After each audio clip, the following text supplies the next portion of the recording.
જય માતાજી બધાને. કેમ છો? હાલો, આજે આપણે દમાલું બનાવીશું.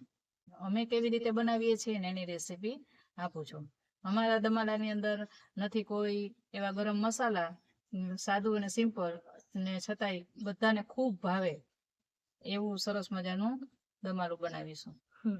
તો ચાલો આપણે દમાલુંની રેસીપી ચાલુ કરીએ. પહેલા હું ગેસ ચાલુ કરું છું. એની અંદર થોડું તેલ નાખીશું. આ દમાલાની અંદર તેલ છે એ આગળ પડતું હોય થોડુંક.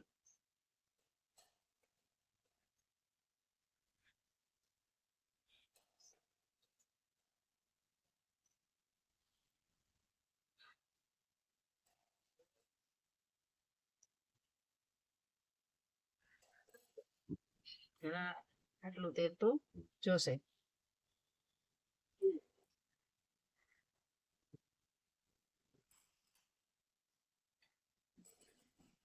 ને આ દમાલું છે એ 4 થી 5 વ્યક્તિને ખાઈ શકે એટલું હું બનાવું છું.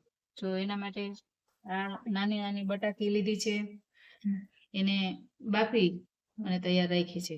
અને ત્યાર પછી આ ટમેટાની પ્યુરી છે, એને ક્રશ કરી અને રાખી છે. અને આ છે ડુંગળીની પ્યુરી છે અને કટકા છે. એટલે મોઢામાં આ કટકા આવે ને તો ખાવા માટે બહુ સરસ લાગે. આ મેં વઘાર માટેના ખડા મસાલા લીધા છે. એને માટે આ તમાલપત્ર લીધું છે, સૂકા લાલ મરચા લીધા છે, અને બાકી તો તજ, લવિંગ અને લીમડો આ મેં વઘાર માટેનું લીધું છે. ચાલો, તો હવે આપણે તેલ ગરમ થઈ ગયું છે, તો હવે એના માટે વઘાર કરીશું.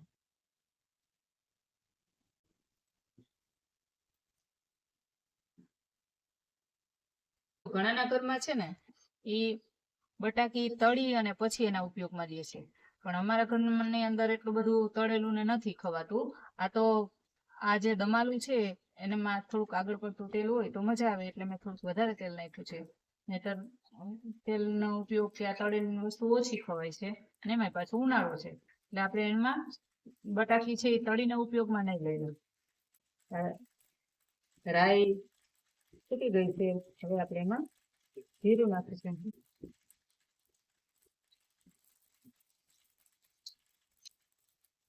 હિંગ નાખીશું.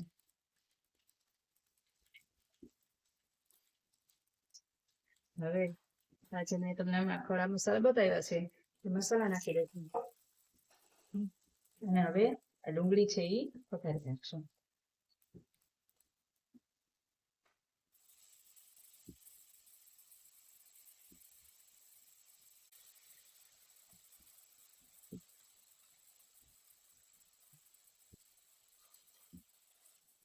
આપણે ડુંગળીને થોડીક તળવા દેશું.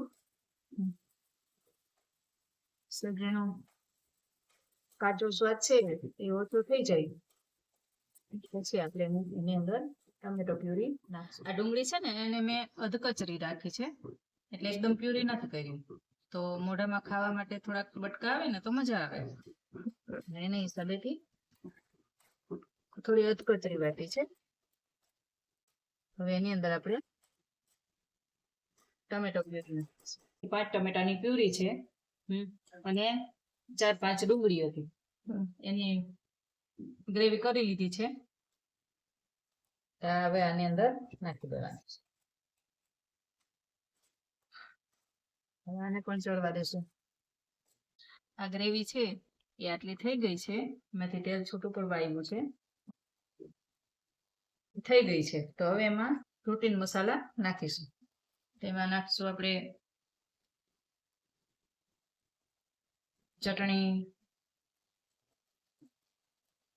અમારે આ ચટણી છે એ કાશ્મીરી જ છે, એટલે એટલી બધી તીખી નથી, એટલે હું થોડી વધારે નાખશું. આમે ગ્રેવી સહેજ તીખી હોય તો મજા આવે.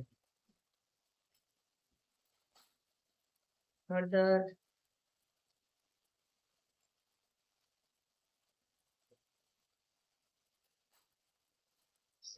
ધાણા જીરું પાવડર,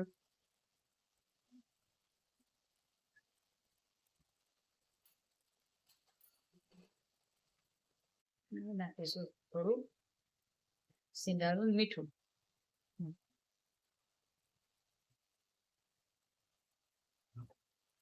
જેવું ખારું ભાવતું હોય, જેના ઘરમાં ખવાતું હોય એ પ્રમાણે સ્વાદ અનુસાર મીઠું.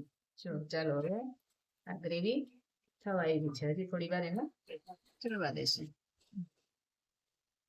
બધા સ્વાદને બેલેન્સ કરવા માટે થોડું ગળાશ માટે ખાંડ નાખીશું. ચાલો હવે થોડુંક એમાં પાણી નાખીશું. હજી થોડું આપણે રસો તો રાખીશું.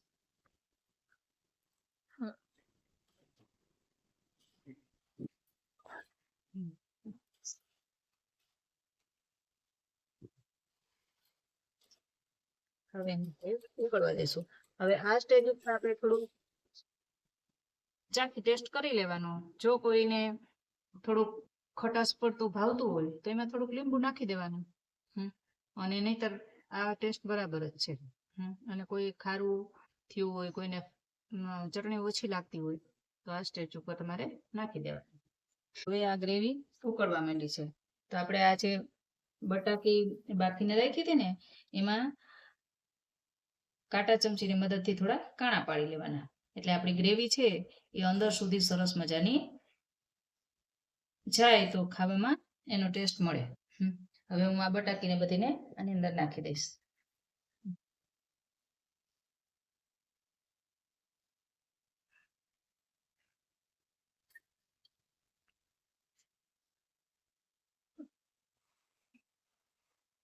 મેં આ બધી બટાકી આની અંદર નાખી દીધી છે. હવે એને થોડી વાર ચડવા દેશું. ચડવા એટલે 5 મિનિટ જ ચડવા દેવાનું છે. બાકી જો આ રસો છે ને તમને એમ લાગશે કે વધારે છે, પણ આપણે જે જમવા બેસીએ ને ત્યારે બટાકાની હારે આ ગ્રેવી હોય ને તો ખૂબ મજા આવે. બહુ સરસ લાગે છે. એટલે આપણે આટલી ગ્રેવી રેવા જ દેવાની એમ. આપણે જે કોઈ લગ્ન પ્રસંગમાં કે હોટલોમાં જે ગ્રેવી વાળું શાક ખાધું હોય ને એની ગ્રેવી છે એકદમ ડ્રાય હોય, એટલે એને એના કરતા આપણને આ થોડી વધારે ગ્રેવી હોય ને તો ખાવાની બહુ મજા આવશે. અને અમે દમાલું ખાઈએ છીએ ને એની સાથે ભાત ખાઈએ છીએ, ખૂબ મજા આવે.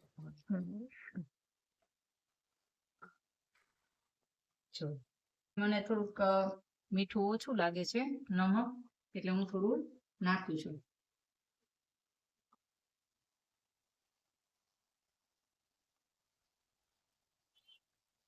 ચાલો હવે બની ગયું છે આ દમાલું.